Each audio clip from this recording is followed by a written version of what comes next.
আজকে ঘুম থেকে উঠেছিলাম পেটে খিদে নিয়েই।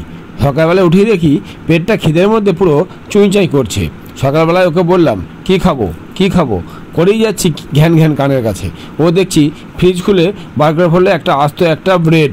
তারপরে কি করলো, ঘরের মধ্যে ছিল কলা, সিঙ্গাপুরি কলা কটা সযত্নে ছাড়িয়ে ফেললো। তারপরে দিল শাশুড়ি মায়ের দেওয়া কাঁসার একটা বগিতে। সত্যি কি অসাধারণ লাগলো, কাঁসারের থালা তার উপরে সিঙ্গাপুরি কলা, ভাবতেই কেমন অবাক লাগছে তাই না। আর তারপরে কিছুক্ষণের মধ্যে আলমারি থেকে বের করে ফেললো একটা জ্যাম। তো সকালবেলা ব্রেকফাস্টটা যেন অসাধারণভাবে হচ্ছে আজকে।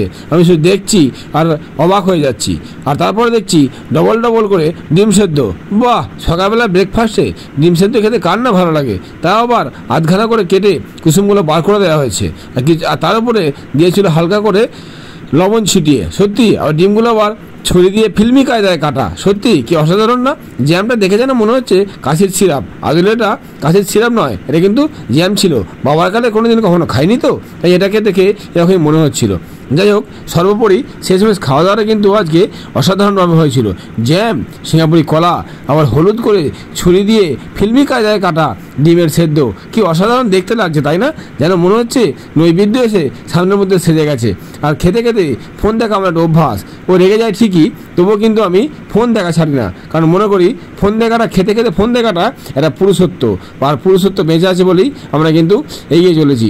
তো এত খেতে ভালো লাগছিল, শেষমেশ ওর থালাটাও আমি নিয়ে খেয়ে নিলাম। আপনাদের কেমন লাগলো অবশ্যই কমেন্টে জানাবেন।